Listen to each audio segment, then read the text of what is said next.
सच्ची बात है कि हुनर तो सब में होता है। फ़र्क बस इतना होता है कि किसी का छप जाता है तो किसी का छिप जाता है। आपका खुश रहना ही आपके अपनों के लिए सज़ा है। अगर एक हारा हुआ इंसान हारने के बाद भी मुस्कुरा दे तो जीतने वाला भी अपनी खुशी खो देता है। ये है मुस्कान की ताकत। हेलो दोस्तों, मैं हूँ सुधा और आपका स्वागत है हमारे चैनल एक मुलाकात आपके साथ। चाहे परिस्थिति कैसी भी हो, खुश रहना कैसे सीखें। दोस्तों, एक छोटी सी कहानी है। एक बार एक बहुत प्यारी सी छोटी सी लड़की थी। वो चल नहीं पाती थी क्योंकि उसके दोनों पांव खराब थे। उसकी ज़िंदगी तो बस एक व्हील चेयर पर ही थी। जब वो बच्चों को खेलता देखती तो बहुत उदास हो जाती। उसका भी मन होता कि मेरे पांव सही होते तो मैं भी इनके साथ खेल पाती। वो ये सब सोच के रोने लग जाती और अपनी माँ के पास जाकर पूछती कि माँ, मेरे साथ ही ऐसा क्यों हुआ। माँ अपने तरीके से उसे समझाती और बताती, लेकिन फिर भी माँ को अंदर ही अंदर बहुत दुख होता कि मैं अपनी बच्ची का दुख दूर नहीं कर पा रही हूँ। जब माँ खाना बनाती तो किचन में एक खिड़की थी, वहाँ पर बच्ची को बैठना बहुत पसंद था, तो बच्ची को वहाँ पर माँ जो है वो बैठा देती। उस खिड़की से बाहर का जो नज़ारा है वो बहुत ही सुंदर दिखाई देता था। खिड़की के बाहर एक बगीचा था, बहुत सुंदर सुंदर फूल खिले हुए थे और एक नदी भी थी। उस नदी के पानी को देखकर उसे बहुत खुशी मिलती थी। अचानक बारिश होने लगी और थोड़ी थोड़ी धूप होने लगी। थोड़ी देर बाद जब बारिश रुकी तो एक सुंदर सा इंद्रधनुष आसमान में दिखाई दिया। उस बच्चे ने अपने जीवन काल में पहली बार इंद्रधनुष को देखा, पर थोड़ी ही देर में वो गायब हो गया। वो भागती हुई अपनी माँ के पास गई और माँ से कहा कि माँ, अभी आसमान में आधे चंद्रमा की तरह कुछ बना हुआ था, अलग अलग रंग थे उसमें, वो क्या था माँ। तो माँ ने कहा कि बेटा, वो 7 रंगों से बना हुआ इंद्रधनुष था। बेटा, धूप और बारिश दोनों जब एक साथ होते हैं तब वो बनता है। बच्ची ने कहा, माँ, अगर अगली बार जब आए तो मुझे बहुत देर तक देखना है।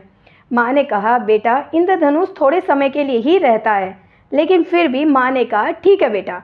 अब बच्ची इंतज़ार करने लगी। थोड़े दिनों के बाद धूप और बारिश दोनों एक साथ हुए, इंद्रधनुष भी बना। माँ ने उसे दिखाने के लिए पहाड़ पर पहुँच गई और वहाँ से इंद्रधनुष बहुत ही सुंदर दिखाई दे रहा था। बच्ची इतनी खुश हुई कि वो उसे देखती रही। फिर उसने इंद्रधनुष से खूब बातें करी। फिर इंद्रधनुष ने कहा, अच्छा बच्चे, अब मुझे जाना होगा। बच्चे ने कहा, इतनी जल्दी क्यों जा रहे हो आप, अभी रुक जाओ। आप सबको इतनी खुशियाँ देते हो, लेकिन आप इतने कम समय के लिए क्यों हो। इंद्रधनुष ने कहा कि जब ईश्वर ने मुझे बनाया था तब यही कहा था कि मेरा जीवन काल बहुत छोटा होगा। मैंने उसे स्वीकार कर लिया और जब मैंने अपने जीवन को स्वीकार कर लिया तब मेरा रूप अद्भुत हो गया। मैं सुंदर रंगों से ढक गया। फिर मैंने सोचा कि मेरा जीवन काल छोटा है तो क्या हुआ, दूसरों को खूब खुशियाँ दूंगा। बच्चे ने जब ये बातें सुनी तो वो बहुत प्रभावित हुई और वो बार बार वो बातें याद उसे करती रही। फिर बच्चे ने सोचा कि ईश्वर ने मुझे भी जो दिया है मुझे भी उसे स्वीकार करना चाहिए। मेरे अगर पाँव नहीं है तो क्या हुआ, मुझे स्वीकार करना चाहिए जैसे इंद्रधनुष ने किया। मुझे भी खुद को खुश रखना चाहिए और साथ ही दूसरों में भी खुशियाँ बांटनी चाहिए।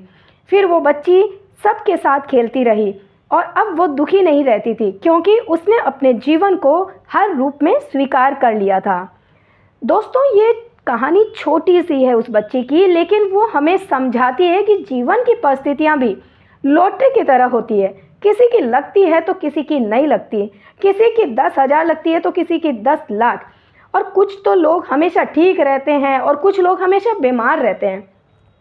ये जीवन है, चलता है। जो ईश्वर ने दिया है उसमें खुश रहना सीखें, चाहे परिस्थिति कैसी भी हो। अगर हमें खुश रहना है तो उसका एक तरीका है, वो है स्वीकार करना, हर रूप में स्वीकार करना।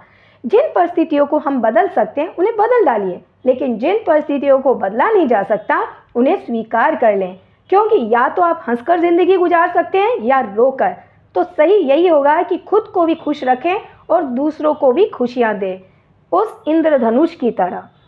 तो दोस्तों, अगर आपको हमारा वीडियो अच्छा लगे तो please like, share and subscribe ज़रूर कीजिए ताकि आने वाले नए नए वीडियोज़ आप तक सबसे पहले पहुँचे। तब तक के लिए जय श्री कृष्ण।